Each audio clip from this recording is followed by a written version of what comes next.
Welcome back. Now, as I pointed out in the first segment, we had a law professor who is deeply disturbed that the U.S. Navy Criminal Investigation Unit is looking at civilian license plates. He said it looks like something out of a banana republic. It's worse than that. It's worse than a banana republic with nuclear arms. We have a deeply evil government here, and I want you to see what's happening. We've just had in the last couple of days some stories that bring up yet again the issue of pedophile rings operating in governments across the world. We had a protester crash a live BBC broadcast to warn of pedophile rings. Now, he had confronted the Deputy Prime Minister, Nick Clegg, and he said, 4 years ago, I asked you what you were doing about institutional pedophile rings operating in the country. Your reply to me, Nick, was, I don't know what you mean about institutional pedophile rings. Do you understand what I'm talking about 4 years ago? At that point, the Deputy Prime Minister ran off. The BBC was there, and they were left to awkwardly explain why they didn't have an interview with Nick Clegg. And then at that point, the man got in front of the TV camera and brought the same thing up before they cut him off again. But this is something that's been going on for quite some time. If you remember back in October of 2013, information was released about Jimmy Savile's pedophile escapades. This is a TV presenter in England who over decades had molested hundreds of children. And they brought up the fact that there was a royal cover-up involved in this. He had a lot of ties to the royal family. And they saw in 2013 that a 2009 police report had been heavily redacted. And they could see a few months ago when they reported this, what had been redacted, the connections to the royal family. And there were quite a few. He told officers the first time he visited a Surrey school where he was said to have abused girls, he was there with Princess Alexandra for a garden party.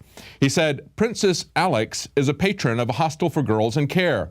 At this place, I'm a cross between a long-term boyfriend and a fixer of special trips out. And there were not just those connections. There were connections to all the members of the royal family. But it's not just the UK. It's also the UN. Take a look at this story from 2007 that was on InfoWars. This was written by Steve Watson at the time. He said, the London Telegraph had pointed out that more than 20 different cases of child sex slavery involving UN staff had been reported in southern Sudan. The Telegraph reports that it had learned of dozens of victims' accounts claiming that some peacekeeping and civilian staff based in the town were regularly picking up young children in their UN vehicles, forcing them to have sex. The Telegraph states that it's thought that hundreds of children may have been abused. And then, of course, there was also a report in that same article back in 2003. The AP reported that UN officials were identified as using a ship chartered for peacekeepers in order to traffic young girls from Thailand to East Timor as prostitutes. In the same year, it was also revealed that other UN staff were guilty of raping women on a systematic scale in Sierra Leone.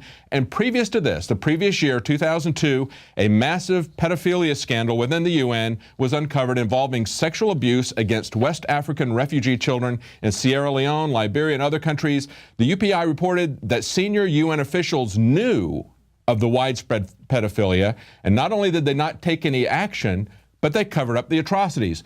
This is what we saw happen in the UK. It was brought to the attention of Scotland Yard several times, and those who were high up in Scotland Yard stopped it. The BBC started to have a report that was done by some reporters. The people in charge of the BBC stopped the report. That's what's happening in all these cases. It's at the highest levels. People lower down will see what's happening. They'll start to report it, but the higher ups will take it down. Now look at this report from 2006. DynCorp and Halliburton sex slave scandal won't go away. This was in 2005, and McKinney grilled Secretary Rumsfeld and General Myers on the scandal. She said, I watched President Bush deliver a moving speech at the UN in September 2003, where he mentioned the crisis of sex trade. And he wasn't necessarily talking about the UN sex trade. He was talking about other people in the sex trade. It was okay, I guess, if the UN did it. But she said the president called for punishment of those involved in the horrible business. At the moment of that speech, DynCorp was exposed for having been involved in the buying and selling of young women and children. While all this was going on, DynCorp kept the Pentagon contract to administer the smallpox and anthrax vaccines, and is now working on a plague vaccine through the Joint Vaccine Acquisition Program. Is it the policy of the U.S. government to reward companies that traffic in women and little girls? Well, you know what? I guess if it comes to vaccine, Who else could you find better for what they're putting in the vaccines than people who are running child pedophile rings? That would be companies that are involved in that. Now, we see back in 2011, we see that there was also a cover-up in Afghanistan where the police there were using drugs and pedophilia. A secret U.S. diplomatic cable released by the whistleblowing organization WikiLeaks, I guess that's why they hate Julian Assange so much, showed that DynCorp was providing drugs and financed a party for Afghan national police recruits where young boys were used as sex slaves.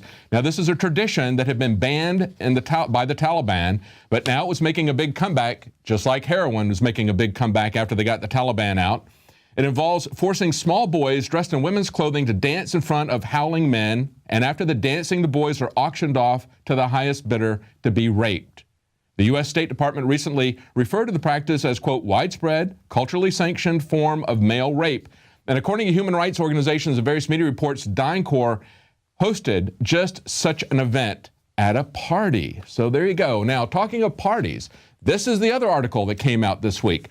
Bill Clinton has been seen in a lawsuit to have been attending regularly parties or orgies at the Caribbean compound of a known pedophile, Jeffrey Epstein. A new lawsuit has revealed how Bill Clinton took multiple trips to Epstein's private island where he kept young women as sex slaves.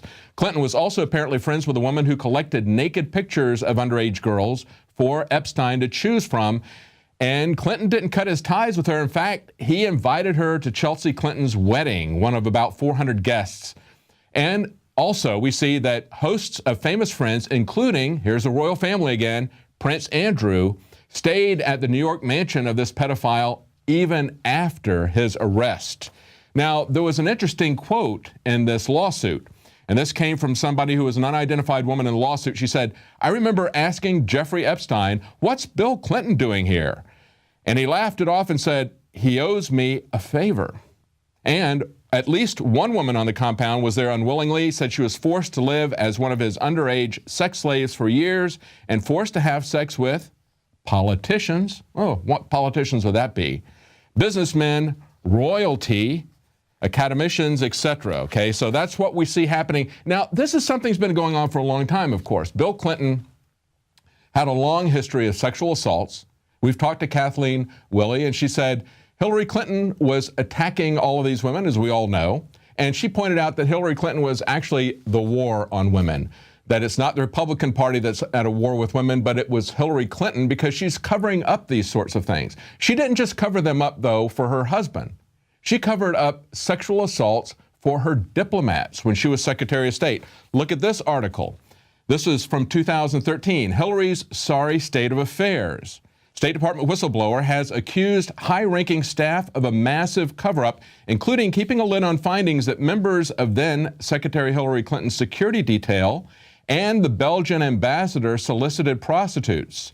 A chief investigator for the agency's inspector general wrote a memo outlining 8 cases that were derailed by senior officials, including, in at least one instance, interference by Clinton's chief of staff, Cheryl Mills. Among the bombshell findings, they found that a DS agent was called off a case against U.S. Ambassador to Belgium, Howard Gutman, over claims that he solicited prostitutes, including minors. And the agent began his investigation and had determined that the ambassador routinely ditched his protective security detail in order to solicit sexual favors from both prostitutes and minor children. The ambassador's protective detail and the embassy's surveillance detection team were well aware of the behavior.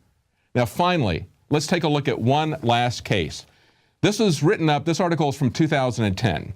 And this is actually a case that started in the 1990s, came to light in 2002. This is a Portuguese pedophile ring that used state-run orphanages to serve celebrities, diplomats, and politicians. The same group we see in the UK, same group we see in America. They said a Portuguese court sentenced 6 people up to 18 years in jail for abusing children from a state orphanage in a marathon court case that has shocked the nation. The defendants included a well-known television presenter, a former diplomat, and 2 doctors, given prison sentences from just under 6 years to 18 years for their participation in a network of abuse. There were 32 children that were residents of a home that was part of a network of institutions. So the point is, when are we going to wake up to this? We saw at South by Southwest as Jakari was talking to someone about gun control. The guy said, yeah, okay, guns, it can be a problem if you've got a dictatorship and all the guns are in the hands of bad people, but this is America.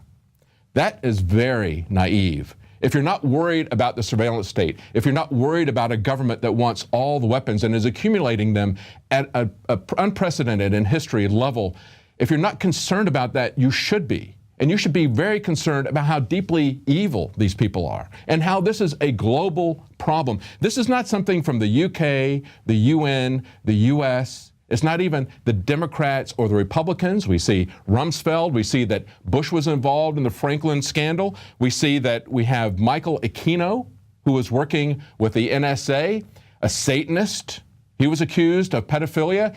He was apparently, the allegations were that he was involved in that at the Presidio. The allegations were that the NSA got him out of there. This is the guy who wrote Mind War. Do you see how the CIA, how the NSA, how the government, whether it's Democrats, whether it's Republicans, whether it's the US, the UK, the UN, they're all involved in this. They're all doing the same thing. It attracts the same type of person.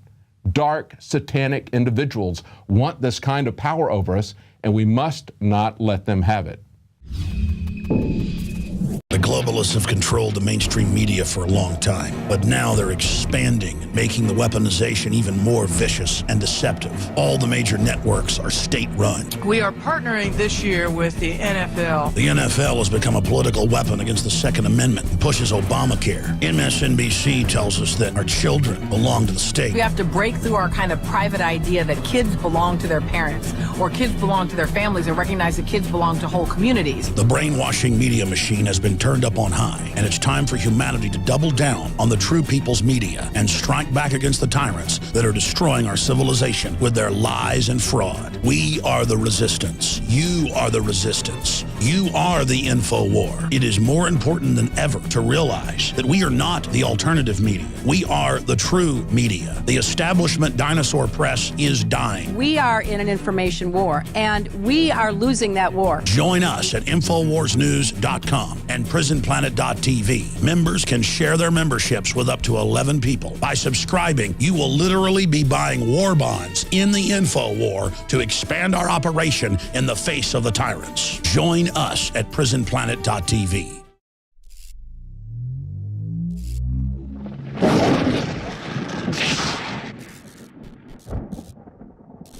The BBC was there, and they were left to awkwardly explain why they didn't have an interview with Nick Clegg. And then at that point, the man got in front of the TV camera and brought the same thing up before they cut him off again. But this is something that's been going on for quite some time. If you remember... Welcome back. Now, as I pointed out in the first segment, we had a law professor who is deeply disturbed that the U.S. Navy Criminal Investigation Unit is looking at civilian license plates. He said it looks like something out of a banana republic. It's worse than that. It's worse than a banana republic with nuclear arms. We have a deeply evil government here, and I want you to see what's happening. We've just had in the last couple of days some stories that 4 years ago, I asked you what you were doing about institutional pedophile rings operating the country. Your reply to me, Nick, was, I don't know what you mean about institutional pedophile rings. Do you understand what I'm talking about 4 years ago? At that point, the Deputy Prime Minister ran on to bring up yet again the issue of pedophile rings operating in governments across the world. We had a protester crash a live BBC broadcast to warn of pedophile rings. Now, he had confronted the Deputy Prime Minister, Nick Clegg, and he said,